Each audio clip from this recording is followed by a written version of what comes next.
In today's episode, a battle in the Black Sea. Ukraine attacked Russian ships with drones. Killing Russians is not a sin. Such Orthodox literature is allegedly being sold in Ukraine.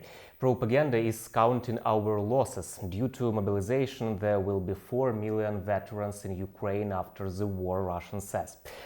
Our analytical team at Detector Media is on constant watch, tracking the spread of the boldest fakes from Kremlin propaganda. I'm Vadym Miskyi, and for the next 10 minutes, I'll guide you through the key facts. Let's get started.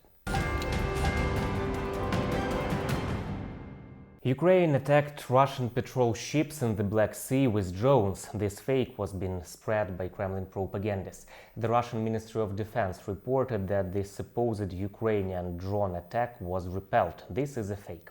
According to the Ukrainian Navy spokesperson, Ukraine wasn't involved in the attack on Russian ships. Дрони не стоять на озброєнні військово-морських сил.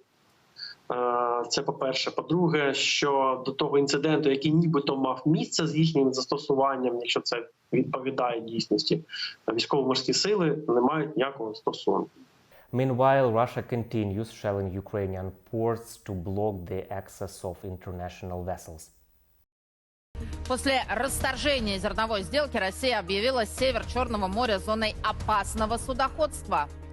Кораблям иностранных государств запретили проходить в украинские порты. В Одессу они идти побоялись. А вот в Измаил несколько особо ушлых зерновозов таки проникли. Причем сделали они это через румынские территориальные воды. Видимо, расчет был на то, что Москва не станет топить так называемые мирные суда и громить порт с иностранными зерновозами.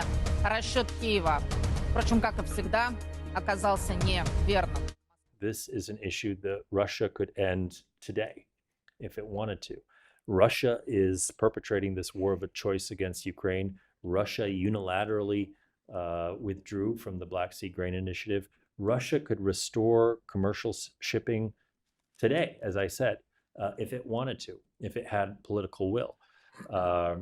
So it will now be incumbent on the international community to decide further steps to take. We would certainly support the efforts of the UN and Turkey, who brokered the initial deal, to continue to press Russia to come back to the deal. Because frankly, all of the justifications that the Russian side has given for exiting this arrangement are based on false pretenses. So, for example, as I said earlier, Russia has claimed that there are sanctions imposed on its exports of fertilizer and foodstuffs, which is patently false. It is not true that the United States is sanctioning those goods. By withdrawing from the Black Sea Grain Initiative, Russia is trying to turn hunger into a weapon, Josep Borrell believes. Russia, without any justification, are blocking and bombing Ukrainian seaports and preventing freedom of navigation in the Black Sea. Russia illegally blocks exports of Ukrainian grain. It destroys Ukrainian fields and loots Ukrainian agricultural production. And contrary to what Russia is claiming, it is making good profits from exports of its grain and fertilizers, and will make even more profits now when the prices will raise again after Russia kill the deal and destroy the stockpiles in the Ukrainian harbors.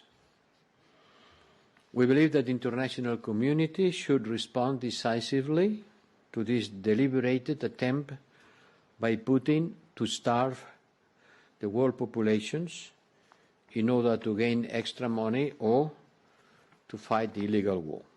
As a reminder, on July 17, Russia announced its withdrawal from the grain deal. The explosions on the illegally built Crimean bridge were given as the reason.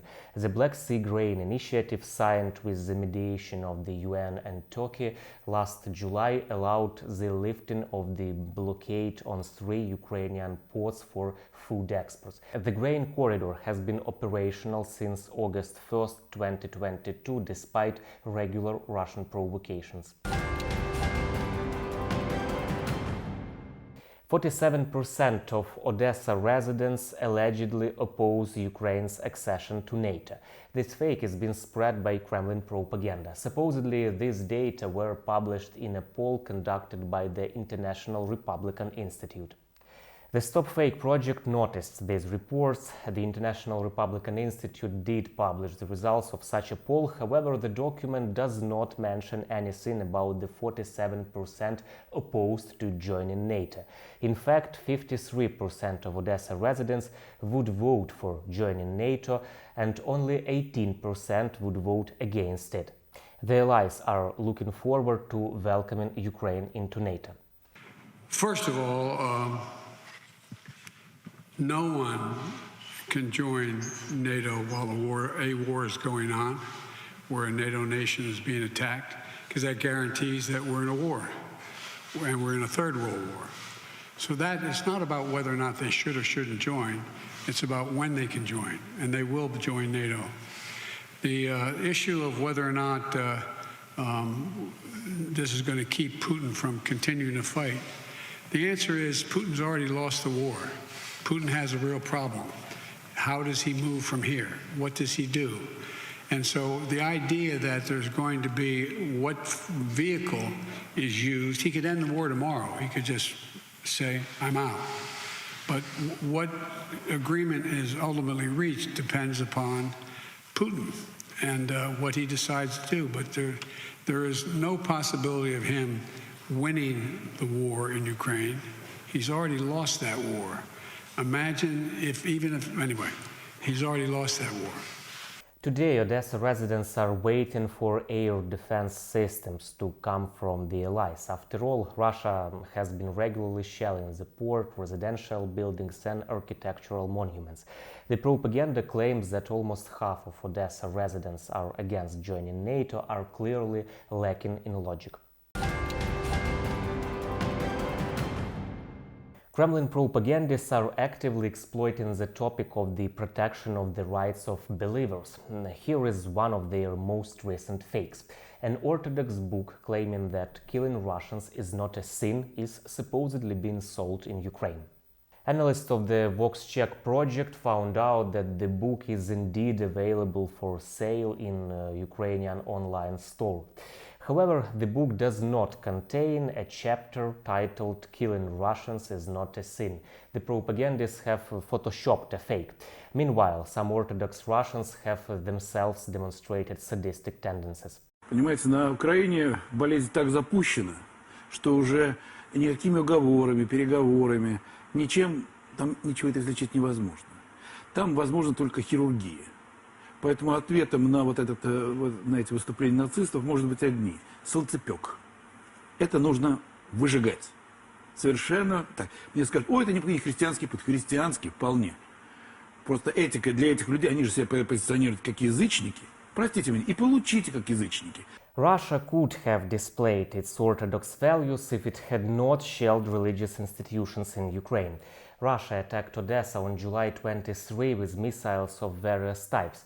The Kremlin destroyed the temple of the Ukrainian Orthodox Church, incidentally of the Moscow Patriarchate, the Transfiguration Cathedral built in 19th century. По поводу соборов, которые попали в Одессе. И сейчас этот скулеж, а скорее поросячий виск, он пошел как бы по всей Европе, по всему НАТО. Это скулеж по поводу собора. За что же нас? Очень странно его слышать от тех людей, которые еще недавно боролись с православной верой у себя в стране. Очень странно. Заслухав доповідь щодо ліквідації наслідків російських ударів по Одесі, по області, і тут, у Свято-Преображенському храмі, який Росія намагалась знищити, відчувається, що наші люди, наш дух, все одно сильніше, ніж російський терор. Шукаємо системи ППО, щоб захистити Одесу, увесь наш південь. Я дякую всім в світі, хто підключився до цієї роботи з нами. Destruction of cultural sites is a war crime, UNESCO said. This outrageous destruction marks an escalation of violence against cultural heritage of Ukraine. I strongly condemn this attack against culture, and I urge the Russian Federation to take meaningful action to comply with its obligation under international law. including the 1954 Hague Conventions for the Protection of Cultural Property in the event of armed conflict and the 1972 World Heritage Convention. By spreading such fakes, propagandists are trying to justify Russia's aggression and accuse the Ukrainian authorities of supposedly oppressing Orthodox believers. As a result of mobilization, there will be 4 million veterans in Ukraine after the war. This manipulation is being promoted by Russian propagandists. The propaganda refers to a statement by the Minister of Veterans Affairs of Ukraine.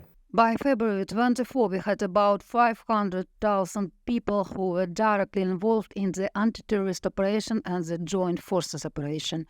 If we had family members of fallen heroes, including the heroes of the Heavenly 100, injured participants of the Revolution of Dignity, as well as all other categories, such as the Second World War veterans or persons equated to them, and all those who participate in peacekeeping missions. This is approximately 1,200,000 people. We already realize that this number will be many times higher after the war. Currently, many peoples have joined the ranks of the territorial defense, including volunteer formations or territorial communities, and there are also members of the families of the fallen. Therefore, I think this figure may reach 4 or 5 million people. The minister referred to the total number of people who will receive state support, the military and their families, civilians who suffered during the Revolution of Dignity and the war. This figure does not give an indication of the scale of losses in Ukraine. Meanwhile, Putin, who unleashed the bloody war, claims that it is Kyiv that doesn't want a ceasefire. Там один из пунктов – прекращение огня. Но украинская армия наступает, они в атаке, что называется, реализуют крупномасштабное стратегическое наступление. К нам с чего обращаться? С прекращением огня. Мы же не можем прекратить огонь, когда на нас наступают. І хай кожна втрата Росії буде розплатою за її зло. І хай кожен окупант, кожен російський вбивця, всі відповідальні за цей терор проти України та українців знають, поки що живі, що справедливість перемагає. Україна переможе. Propagandists are pointlessly trying to paint a picture of Ukraine's defeat for the consumers of their ridiculous media products. Thanks to the support of our Western allies and the strength of our nation, Ukraine will win. All the best to you.